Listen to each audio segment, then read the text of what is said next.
Buenos días, vamos a dar la sesión la doctora Aguilar y yo en concreto del proyecto de investigación y los resultados que estamos teniendo de inmunoestimulación con radiaciones.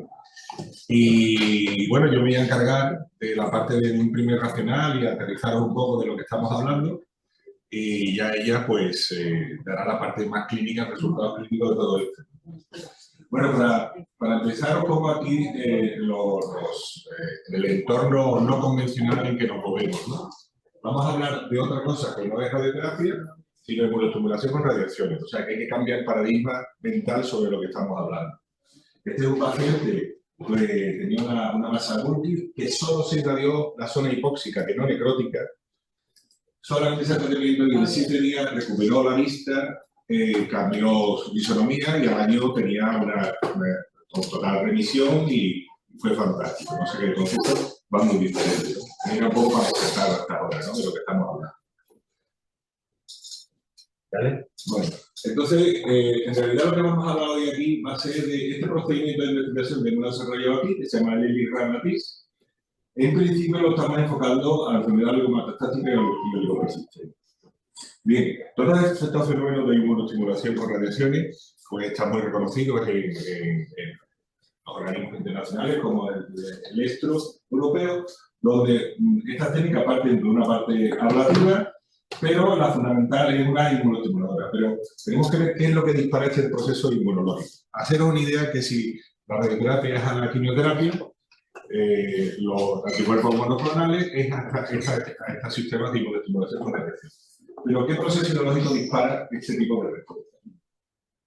Bien, lo que os voy a enseñar son resultados no convencionales que son poco creíbles, y para esto viene la doctora Aguilar después a meteros el dedo en la llaga para que lo creéis en el mundo que lo estaba moviendo. Pero voy a traer una serie de casos. Esto es un procedimiento fácil que hicimos hace tiempo con el paciente. Se veía un quinto del volumen simplemente de la zona hipóxica para no dañar la infiltración del callado aórtico. Y bueno, años después sigo volviendo con un excelente estado de calidad de vida.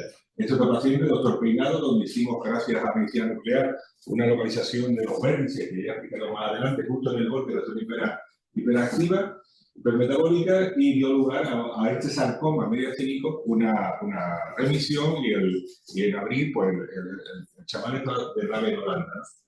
Este es otro paciente que tengo muy famoso judicial nuclear, donde había un paciente con un melanoma acral, donde irradiamos solamente un 8% de una de las lesiones, solamente la zona hipóxica con este tipo de técnica, y lo que sucedió fue este tipo de efectos totales, ¿no? Aquí tenemos una lesión del conducto subaórtico que bloqueaba hasta muscularmente la zona y desapareció sin que no tuviera ningún tipo de tratamiento. Se llama el efecto Ascopal, ¿no? Sin origen endocrino. Y desde luego también un efecto Ballestander, que se produce de manera paraclínica de la lesión y desaparece. Solamente con el tratamiento de esa zona de una manera muy concreta. Bien, este tipo de fenómenos, ¿por qué suceden? ¿Cuál es en un resumen salvaje de lo que estamos haciendo es que estamos cambiando el tipo de muerte celular? Si la radioterapia se produce a través de una lesión del proceso genético de la célula, una muerte ordenada, y en concreto más probabilísticamente la autofagia, donde la célula va realizando una inmaculación lisosómica para que sea sin inflamación, produzca una absorción por parte de los linfocitos, como la quimioterapia, por ejemplo. Aquí tenemos que hacer, a través de una técnica concreta, la rotura de la membrana. El objetivo cambia. Aquí es un desorden genético y aquí tenemos que romper la membrana para producir este tipo de efectos.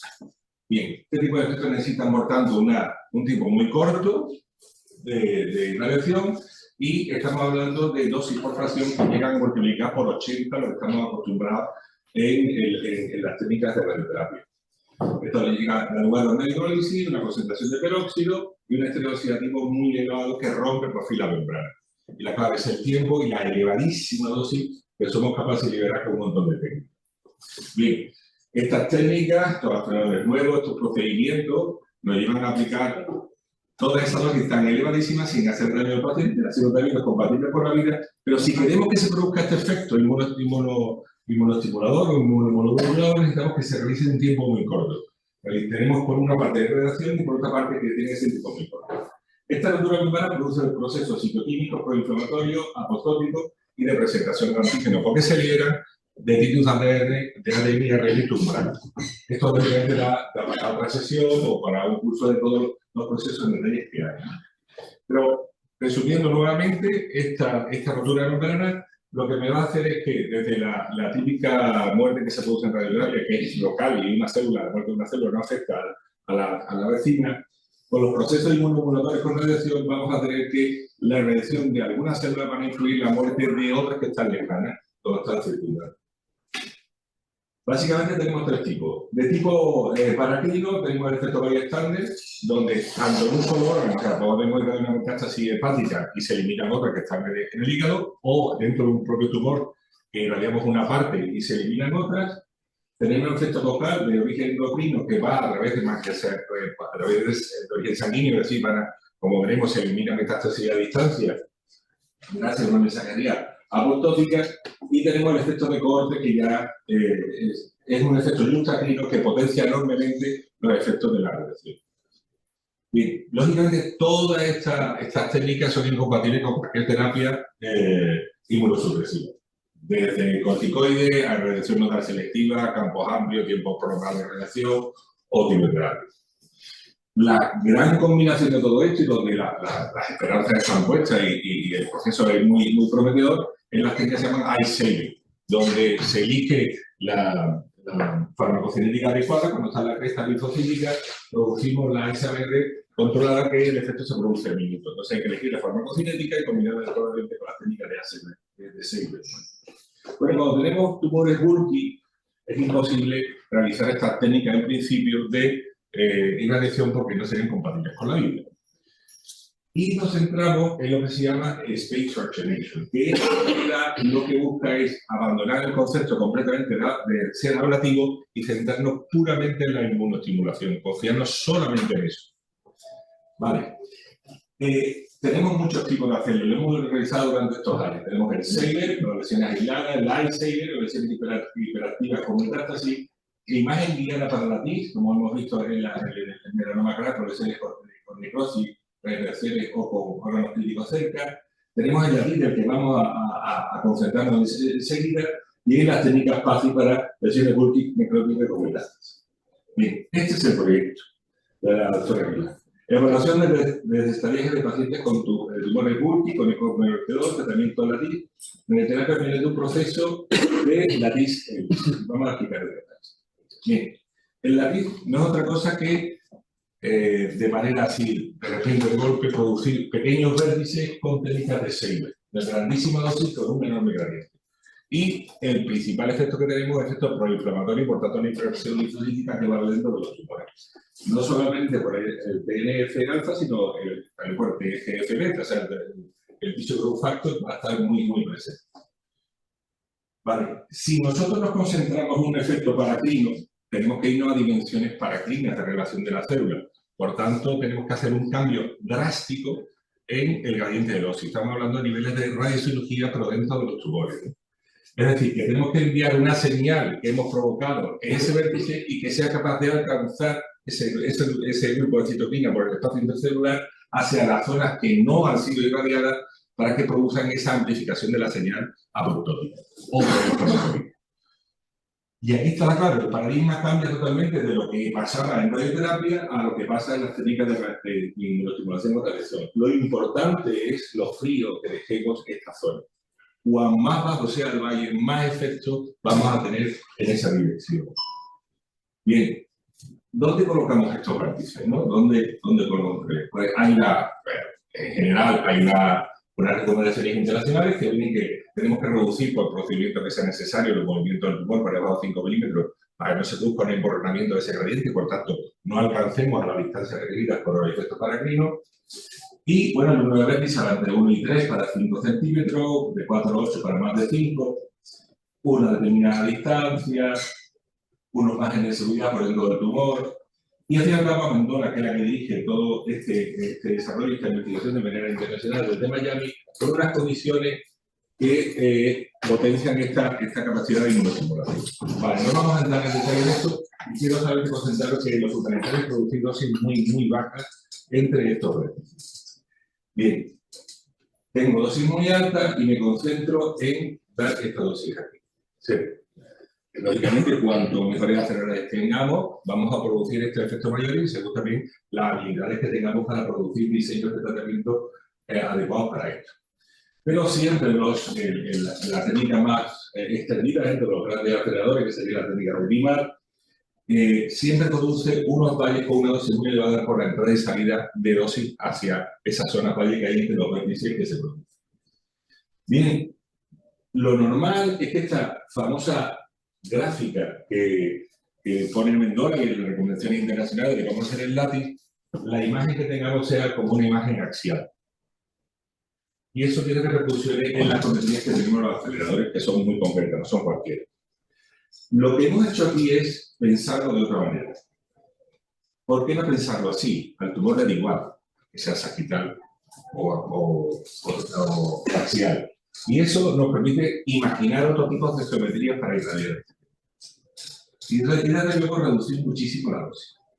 Es decir, nos dimos cuenta que en vez de invertir tiempo en cálculos dosimétricos complicadísimos, exigir a los aceleradores una barbaridad, tenemos que empezar a pensar cuál debería ser la geometría que utilizara estos valles de energía entre la inmunoestimulación. Sin olvidar que debemos cumplir las recomendaciones de Amendola. Es decir, hacemos Amendola, pero somos capaces de hacerlo mejor que Amendola reduciendo estos temas. Tenemos técnicas acompañadas de margen negativo que nos permiten hacer ese tipo de distancias de gradientes para clínica y unas condiciones de geometría que se pueden comparar con una hélice no euclídea. Esto lo estamos exportando para otros hospitales, a través de los físicos, para que puedan trabajar en la localización geométrica de estos vértices. Estamos creando un grupo multicéntrico para ello, pero para que tengáis un poco la manera, os traigo esta figura aquí de lo que serían unos vértices con este tipo de geometría, pero en estilo euclídeo.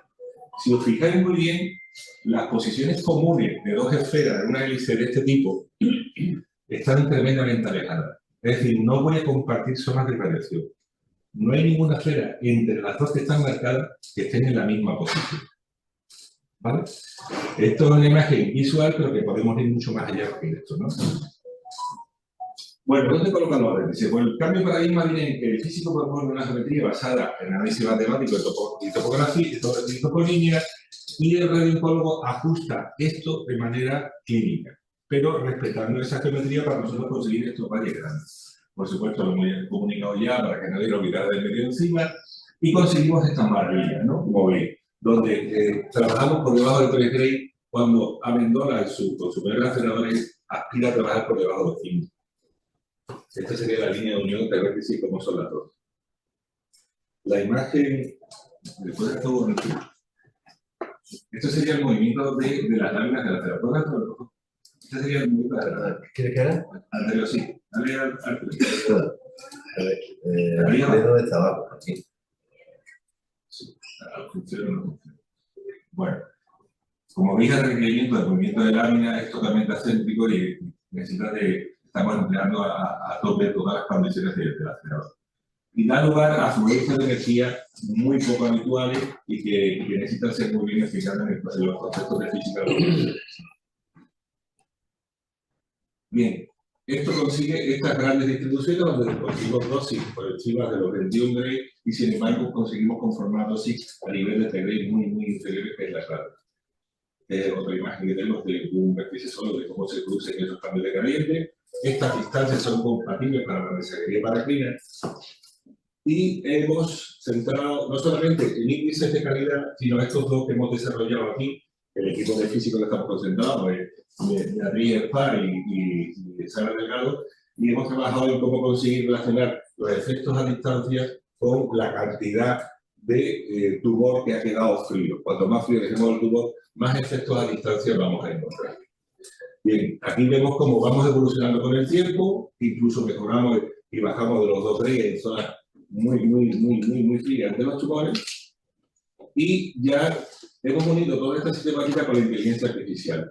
Yo creo que para Navidades tendremos ya un sistema automático de inteligencia artificial que nos permita incluso alejarlo todavía más los flash y conseguir bajar la dosis de refracción, y esperamos que por tanto una relación hipotética con los efectos a distancia. Al fin y al cabo, no solamente estamos hablando de quitar dolor, reducir masa, sino de un objetivo de desestabilización de los pacientes, que es el objetivo que están implícitos en la investigación. Y nada, decirlo simplemente que hay que romper barreras opinales, que a veces no hay que obsesionarse con hacer radioterapia con radiaciones, sino técnicas inmunoestimuladoras. En la relación radioterapia-quimio está bien, pero que la relación de inmunoestimulación con radiaciones y luego con orales está dando resultados muy esperanzadores. Y que nada, simplemente esto, este es el nombre que hemos dado a nuestra técnica, desarrollada aquí por nosotros, que queremos expandir no solamente por la originalidad de la innovación que supone, sino por los resultados fantásticos que lo va a contar la doctora aquí. Nada, muchas gracias.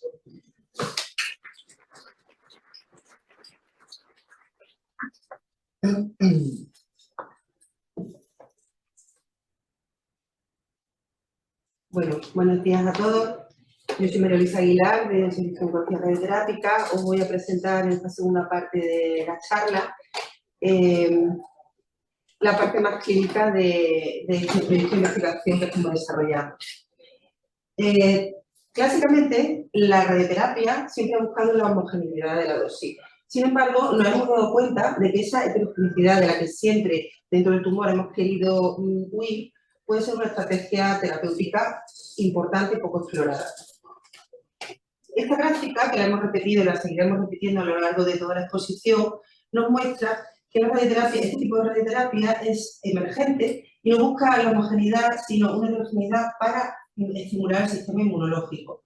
Como bien ha dicho Santiago, lo más importante es no solo tener picos altos de radiación en determinados puntos o vértices, sino también el valle que quede muy frío, lo más frío posible. Las recomendaciones internacionales hablan de por debajo de 5 grays, nosotros estamos llegando incluso a 3 grays debido gracias al desarrollo de esta técnica en el gas.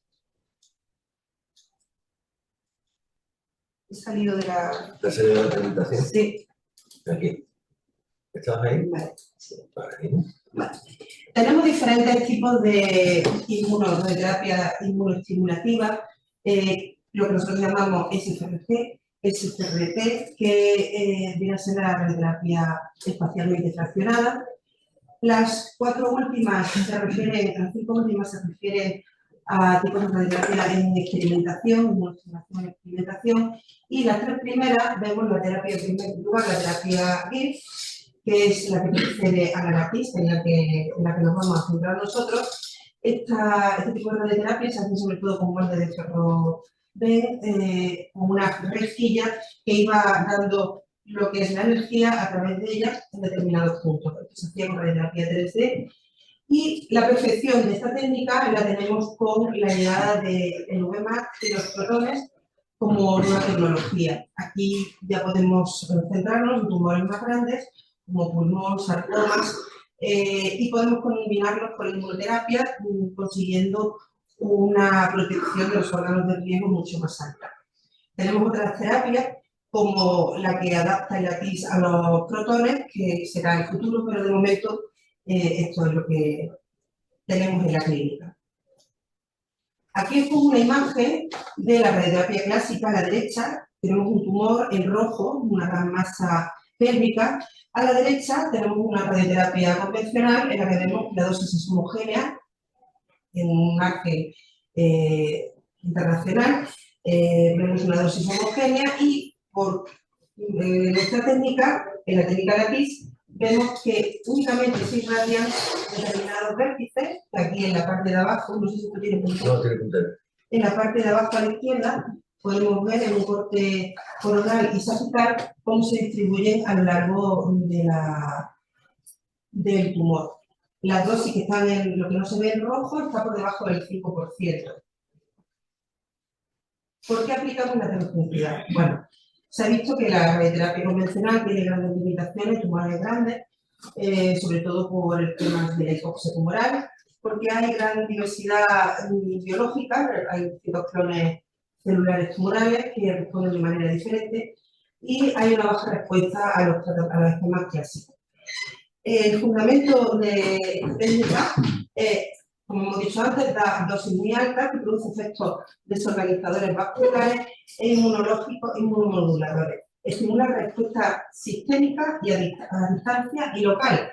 El mecanismo, como bien ha apuntado Santiago, consiste en que esos vértices provocarían una destrucción de la membrana de las células tumorales, provocando una presentación de antígenos que liberarían citoquinas y sustancias inmunoestimuladoras que serían capaces de activar las zonas frías del tumor con la carga inmunológica, de forma que aumentaría una cascada inmunológica a nivel general. Si irradiamos todo el tumor, los linfocitos y células dendríticas muy sensibles a esta radiación, incluso a dosis bajas, morirían, con lo cual perderíamos ese sistema, esa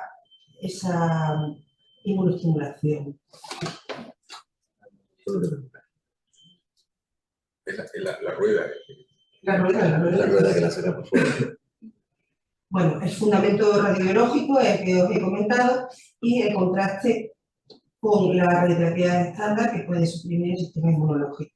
Aquí a nivel celular, un esquema muy conocido, se puede ver cómo la radioterapia produce por un lado la muerte celular por la rotura de la membrana, estimulando la secreción de citoquinas, presentación de antígenos y estimulación del sistema inmunológico, lo cual activaría la muerte inmunomediada alrededor del tumor y a distancia.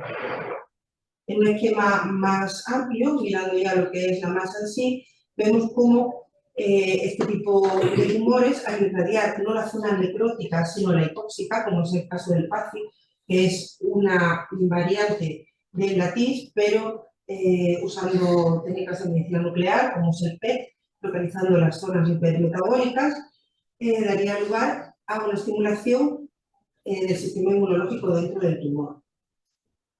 El efecto abscopal, que todos conoceréis, consiste en dar tratamiento en un tumor, normalmente el primario, y vemos respuesta en tumores a distancia que no han recibido ese tratamiento. Un ejemplo de este tipo de técnica, como bien ha explicado él, es que se colocan vértices entre 15 y 20 grados, a dosis muy alta, dentro del tumor, bien en zonas P positivas, como en el caso del tratamiento con PACI, o bien siguiendo un patrón geométrico, como es el tema del LATIS, como es el caso del LATIS, con esta técnica que hemos desarrollado aquí. Puede ser una sola fracción o bien combinada con radioterapia convencional posterior. La planificación está altamente personalizada y sofisticada, con técnicas sobre todo de VMAT, y los beneficios que nos aporta es que tumores muy grandes o inoperables pueden tener una oportunidad donde la radioterapia convencional no tendría ningún efecto. Reduce toxicidad en los bordes del tumor y por tanto en los órganos vecinos, puesto que las dosis las colocamos estratégicamente lejos de esos órganos, porque no necesitamos una ablación sino una inmunoestimulación. Y se puede combinar con inmunoterapia, lo que no es posible con la quimioterapia. Normalmente cuando damos radioterapia convencional dejamos fuera la quimioterapia, salvo pocas excepciones. Entonces esto nos lleva a que la heterogenicidad intencionadamente nos aporta unos beneficios importantes en tumores radioresistentes. Como vemos, lo podemos aplicar en tumores muy voluminosos o localmente avanzados, como son los sarcomas, suelen ser tumores muy grandes, cabeza y cuello, donde se comprometen estructuras vitales por la cercanía anatómicamente, pulmón y en páncreas. También tumores resistentes a la radiación convencional, como son nuevamente los sarcomas y los melanomas, o cánceres con más pronóstico, donde lo que se busca es ver si se estimula este efecto inmunomodulador. También sería una opción para tumores que ya han recibido radiación y que tienen una alta dosis acumulada en los órganos vecinos. Es algo que, porque nuestros pacientes viven bastante, pues es algo que vemos con mucha frecuencia, que necesitan radiación por recidiva. Como vemos, son tumores, los principales tumores que se benefician de esta técnica son sarcomas, metástasis hepáticas masivas, células renales, adenocarcinoma. La evidencia preliminar en la literatura nos dice que los estudios preclínicos y clínicos en fase 1 y 2, que es en el punto en el que estamos ahora mismo, muestran una buena tolerancia de este tratamiento, una reducción muy significativa de los volúmenes tumorales y la posible activación del paciente inmunológica como pacientes con metástasis, puesto que vemos respuestas, como veremos ahora, a distancia en zonas no radiadas. Es una investigación que está iniciándose a nivel clínico, pero que tiene muy buenos resultados. En este sentido nos encontramos que en la TIS tenemos por un lado el creciente interés de la técnica, todo el mundo está muy entusiasmado con esta técnica, por sus buenos resultados en volúmenes grandes tumorales y en histologías muy resistentes, lo cual siempre ha sido un reto para la radioterapia, pero por otro lado tenemos que es una técnica, o hasta ahora lo era, de una complejidad muy alta, una variabilidad de esquemas muy diferentes a lo largo de diferentes lugares, cada uno pone su esquema y su esquema de dosis y su fraccionamiento, y que hay pocos ensayos clínicos, muy pocos, por decir ninguno. Esto lo he señalado con rojo porque la complejidad de la técnica es algo que ya hemos superado gracias a esta técnica ELIRAD que se ha desarrollado aquí. Y la escasez de ensayos clínicos es un objetivo que tenemos, que es el de nuestro estudio, que como hemos comentado es un ensayo clínico que estamos poniendo en marcha. Os voy a presentar algunos de nuestros resultados.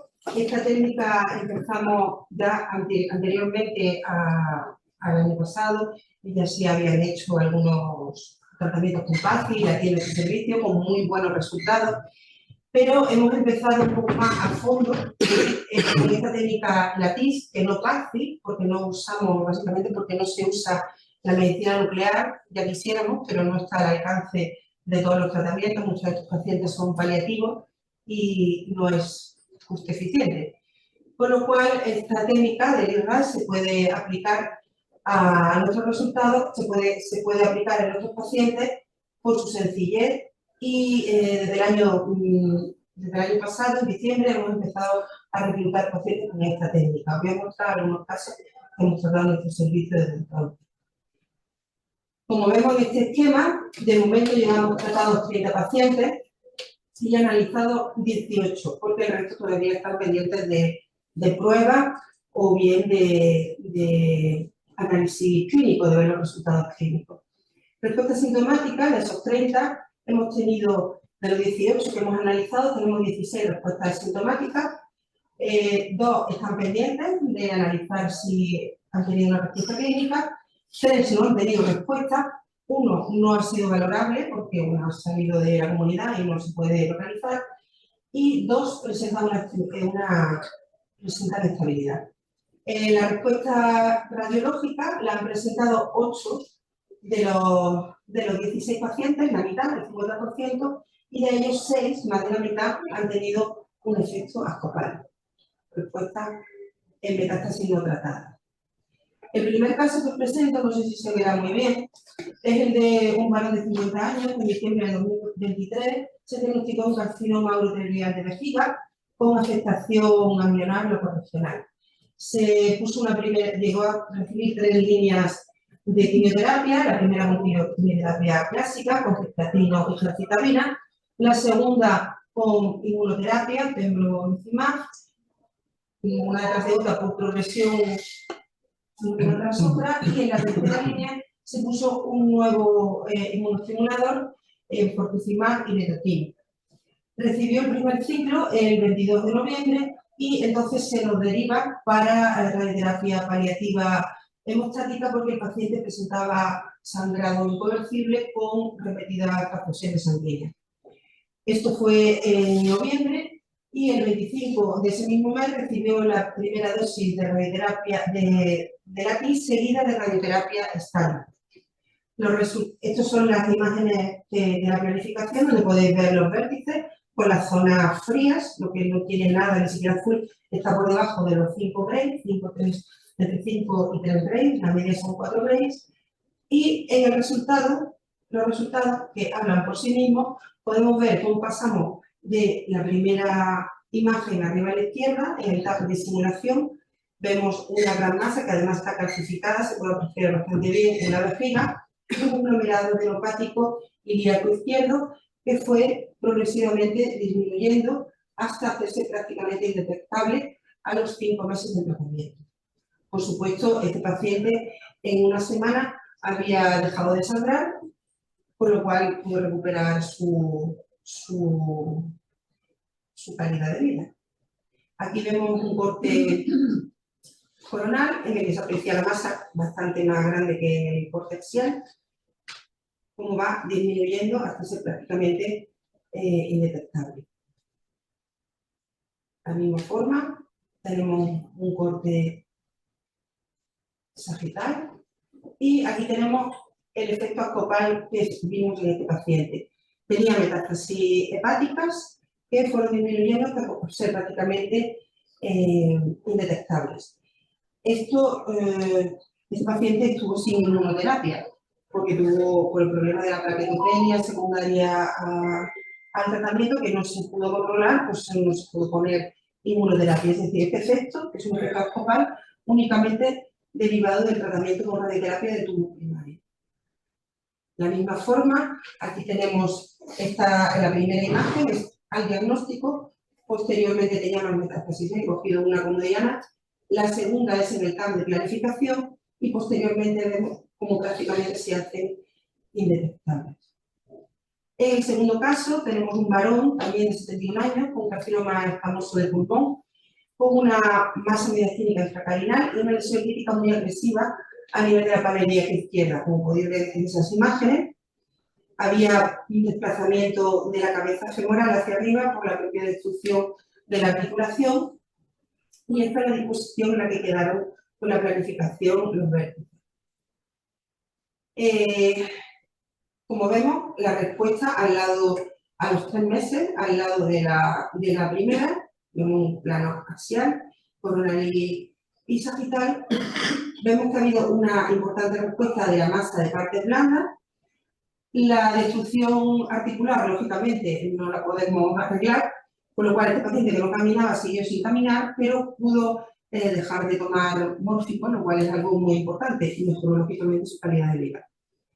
Vemos la redistribución de esa masa, como podéis ver, la cadera izquierda está más elevada por la destrucción del tumor que la cadera derecha.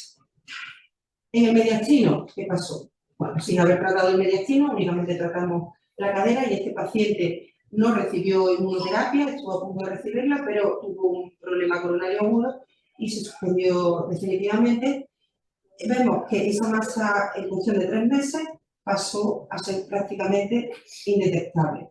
Sí, hay que decir que este paciente desarrolló una fístula, que probablemente ya la tenía por el propio tumor, que quedó liberada una vez que éste respondió. Esto, la consecuencia es que tuvo que portar una sonda nasogástrica, que por otro lado no le vino mal porque su alimentación era bastante, ya con ese tumor tenía una disfagia importante. Pero bueno, es un efecto secundario de un tratamiento que produce esta respuesta en el tumor. El tercer caso es un varón de 80 años con un melanoma lentiginoso sacral muy grande, como podéis ver, de 9,9 centímetros, que recibió una primera línea en diciembre de 2024 con pembrolizumab y en abril de ese mismo año, del año 2025, tuvo una progresión. Pasó de 9 a 12 centímetros. Se dio radioterapia a la KIS en mayo, con la disposición que veis ahí, y el resultado fue que al mes aproximadamente ya hubo una respuesta. Y en los TAS sucesivos fue respondiendo progresivamente, como podéis ver en estas imágenes. Era un tumor que estaba lleno de sangre, se envió a radioterapia igualmente para solicitar unas medidas hemostáticas por el sangrado, estaba fistulizado y como veis, poco a poco se fue necrosando, empezó a drenar sangre y la última diapositiva nos muestra una masa que prácticamente está fibrosada. Este paciente pudo entrar en un ensayo clínico posteriormente y al menos está estable.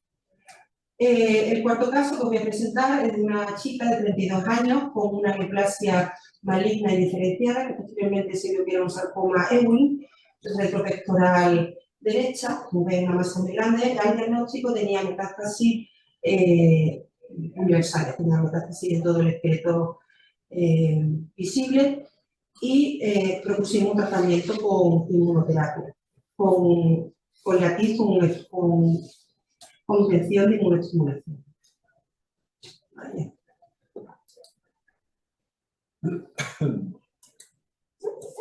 Vale. Aquí vemos los resultados. La primera diapositiva fue al diagnóstico. Antes de empezar el tratamiento con latiz tuvimos que hacer tratamiento urgente, monodosis de esa vértebra. Como veis, tenía una masa que estaba metiendo en el canal medular y recibió una monofracción de 8 Grays. Por eso tenemos esta imagen, porque íbamos a tratarla y se vio ese problema. Y posteriormente, sin que se hubiera modificado la masa pectoral, empezamos el tratamiento con la técnica latiz, que respondió hasta esta última diapositiva que podéis ver ahí. Se hizo un PET donde se puede apreciar la diferencia entre la actividad metabólica de la masa antes y después del tratamiento. Esta paciente recibió el tratamiento con travestirina después del tratamiento latiz y ahora en este momento está estable, asintomática con un ECOG 0 y con control de la enfermedad. Esto, bueno, es un poco largo de leer, es el informe del PET anterior, en el que se ve que persiste, que no hay cambios metabólicos respecto al PET anterior, el PET anterior, lo cual a nivel external y a nivel de la masa, que está completamente estable, y también en las otras zonas de infiltración de la médula ósea. Más casos, tenemos más casos. Así por encima os puedo enseñar, esto es un caso de una metástasis en mama, en la tabla ilíaca derecha, que como vemos también ha respondido, hay una disminución de la masa de parte blanda y una fibrosis del hueso. Esta paciente en concreto es una paciente de la casa que no podía caminar y después del tratamiento llegaba andando. De hecho, es una paciente de la doctora Fernández, iba andando a la consulta, lo cual es bastante importante. En esta no se han descrito efectos abscopales, únicamente el efecto local. Aquí tenemos otro caso de otra mama, también a nivel del hombro, como vemos hay una gran masa de parte blanda, que respondió a los 2 meses con esa imagen. Un hueso ilíaco, de la misma forma, podemos ver en las diapositivas de las imágenes de la derecha cómo regresa la masa y se produce una fibrosis del hueso. Esto es el caso, lo he traído, esto no tenemos todavía resultados, son casos para que veáis las imágenes de cómo es nuestro tratamiento. Este es el caso de una irradiación de un sarcoma del doctor Peinado. Esto es un chico muy joven, de 47 años, con una irradiación ya hace tiempo, en el año 2021, en la que ha habido una recidiva en esa zona y, claro, se agotaban las posibilidades de tratamiento radioterápico por la dosis que ya han recibido esos órganos. Al dejar lejos de las zonas críticas lo que es la dosis entregada, podemos intentar llevar a cabo un tratamiento inmunoestimulante para ver si hay respuesta. Este es otro caso, un tumor pleomórfico dosificante. Estamos cogiendo tumores mayores de 5 centímetros en alguno de los ejes del espacio. Aquí tenemos otro caso, un adenocarcinoma de pulmón, igualmente. Esto es un mieloma múltiple. Y podemos llegar a la conclusión de que en este momento de la historia de la radioterapia la homogeneidad ya no es el objetivo en todas las situaciones, sino que hay técnicas como la SFMT o el LATIS, en este caso, en el que la heterogenicidad es planificada y buscada, es biológicamente activa y tiene un gran sentido en tumores grandes y radiotransistentes. Es un cambio de paradigma en el tratamiento con radioterapia que se adapta a la biología tumoral. Podemos concluir que la heterogenicidad deja de ser un problema para convertirse en un objetivo.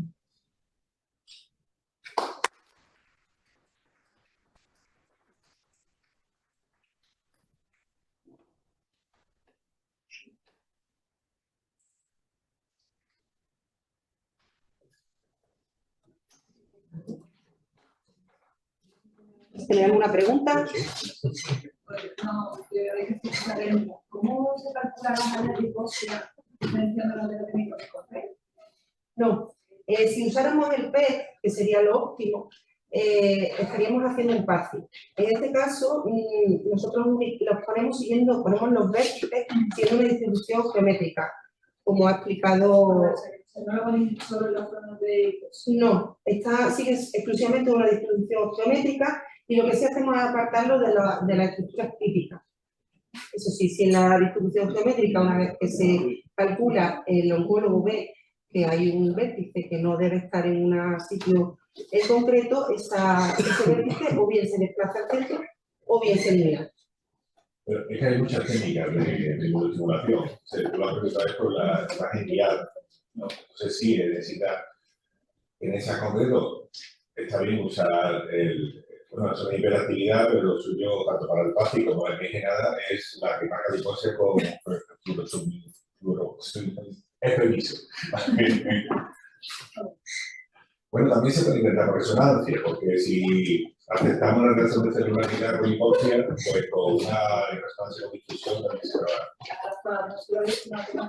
Sí. El PACI irradia todas, no hay vértices, se irradia toda la zona hipóxica con también un gradiente salvaje de dosis.